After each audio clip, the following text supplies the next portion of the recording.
Hey everyone, welcome back for another deep dive. Mhm. You know we love to go deep on a single source to really wring out all the good stuff, and today is no exception. No exception at all.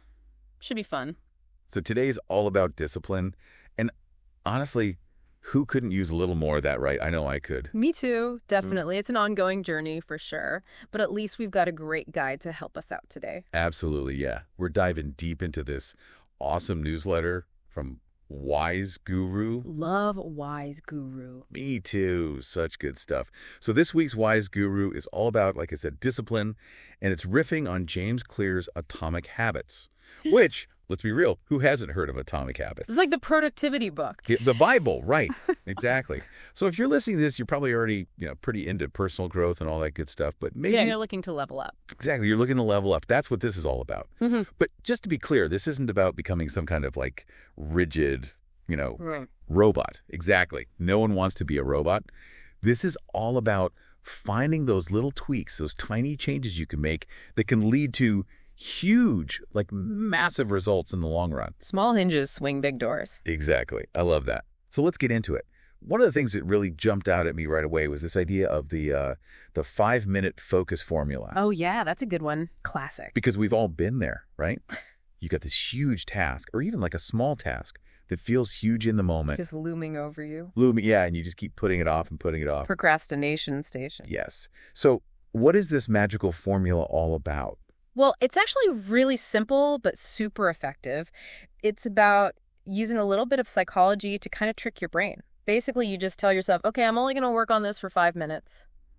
That's it. 5 minutes, that's like nothing. Exactly. And because it feels so manageable, you're way more likely to actually get started. And here's the thing. A secret sauce. The secret sauce. Once you get going, that 5 minutes often turns into 10, 15, maybe even an hour, because you've broken through that initial resistance, that inertia. Yeah, you build up that momentum. Exactly. A body in motion stays in motion, right? Okay, so true. I actually tried this the other day with organizing my digital files. Oh, yeah, that's the worst. It can be a black hole. Oh my gosh, yes. And I had been putting it off for weeks, maybe months. But then I remembered this 5-minute focus thing. And I was like, all right, fine, 5 minutes. I can handle 5 minutes. Yeah. So I set a timer. And you know what? I ended up spending like an hour cleaning things up. Of course. You got in the zone. I know, it's wild.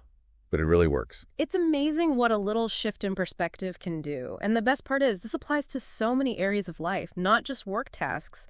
Like imagine you're dreading a workout. Yeah. Instead of psyching yourself out about a full hour at the gym, just tell yourself you do a 5-minute warm-up. Baby steps. Exactly. And you never know, you might just find yourself wanting to keep going after that. So the 5-minute rule, everyone write that down. Okay, next up on our list of discipline hacks from the newsletter is the one-task commitment. Ooh, another good one. I'm a big fan of this one. Me too, especially since, I don't know about you, but I am like a to-do list fanatic. Oh, yeah, me too. Love a good list. But the problem is, sometimes my list gets so long that it's actually counterproductive.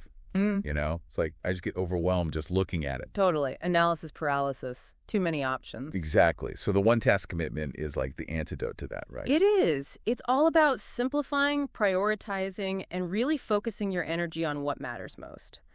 So the idea is every morning you choose one task, just one. That's your non-negotiable for the day. Your top priority. Exactly. And then you give it your full attention until it's done.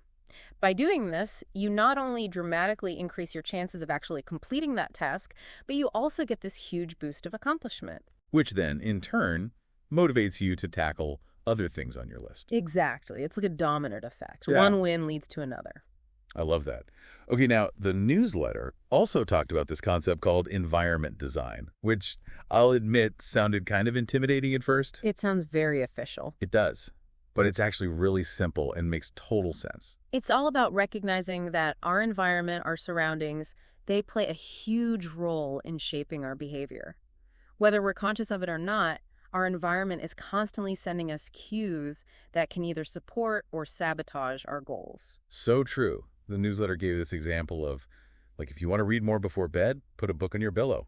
Or if you want to work out in the morning, lay out your workout clothes the night before. Exactly. It's about removing those little obstacles, those little friction points that make it harder to do the things you want to do. Make it easy on yourself. Exactly. And on the flip side, if you want to avoid doing something, make it harder. Like if you're trying to cut back on social media, put your phone in a drawer in another room. Out of sight, out of mind. Exactly. And it's not just about physical things either. It can be about the people you surround yourself with, the information you consume, all of it. So basically, we can hack our environment to support our goals. Exactly. It's all about being intentional and designing your world in a way that makes it easier to be the person you want to be. I love it. Okay, next up, we have another technique that I think a lot of people are going to love, and that is habit stacking. So tell us, what is habit stacking and how does it work? Okay, so imagine you're trying to establish a new habit like meditation, but you're struggling to find the time, or it just feels like this big, daunting thing to add to your already busy schedule. Yeah, I've been there. Right.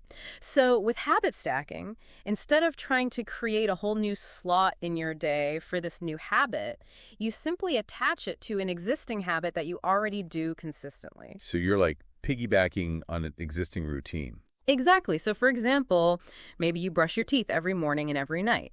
That's already a habit. It's automatic. So you could decide that every time you brush your teeth, you're going to follow it up with 2 minutes of meditation. So simple. Right. And because you're already in that mode of doing this other thing, it makes it way easier to just tack on this new behavior. It's like you're leveraging those existing neural pathways. That's so smart. I'm trying to drink more water, so maybe I could habit stack by putting a full glass of water next to my coffee maker. Every time I make coffee, boom, drink a glass of water. Perfect example. You're already in that automatic mode of making your coffee, so why not use that to your advantage? Mm-hmm. And the possibilities are really endless. You could stack habits for anything. It's all about getting creative and finding what works for you. Love it. Okay. So we've talked about a lot of great strategies for building discipline, but let's be real. We're all human. We're not perfect. We slip up sometimes. Life happens. Exactly. So the newsletter had a great tip for dealing with those inevitable slip-ups, and it's called the 2-day rule. Yes, the 2-day rule, a lifesaver. Tell us about it. Okay, so the 2-day rule is simply this. Never miss a habit 2 days in a row. So if you're trying to establish a daily writing habit, for example, and you miss a day, no big deal. It happens. But the key is to make sure you don't miss 2 days in a row. It's about getting back on track quickly. Exactly. Because if you let one slip up turn into 2, then 3, it's very easy to fall off the wagon completely. But by sticking to this 2-day rule, you're maintaining that consistency, even if it's not perfect. It takes the pressure off. It's like you're allowed to have a bad day, but you don't let it derail your entire progress. Exactly. And I think that's a really important mindset shift for building discipline. It's not about being perfect. It's about being resilient. I love that. And to wrap things up, the newsletter ended with a quote from Abraham Lincoln that I thought was really powerful. Discipline is choosing between what you want now and what you want most. Such a good quote. It really gets to the heart of what discipline is all about, doesn't it? It's about making those choices that align with your long-term vision, even when they're not the easiest or most pleasurable in the moment. It's about delaying gratification.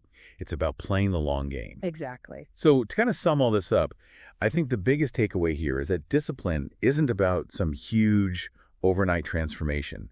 It's not about suddenly becoming a completely different person. It's about those small, consistent choices we make each day, those little things that over time compound into massive results. Couldn't have said it better myself. It's about building those atomic habits one step at a time. So instead of asking yourself, what's the one thing I need to change? Ask yourself, what are 3 small, achievable changes I can make today to move closer to my goals? Write them down, commit to them, and watch as those small steps pave the way to extraordinary results. And that's it for today's deep dive. We hope you found this helpful and inspiring. We'll see you next time. See ya. Bye.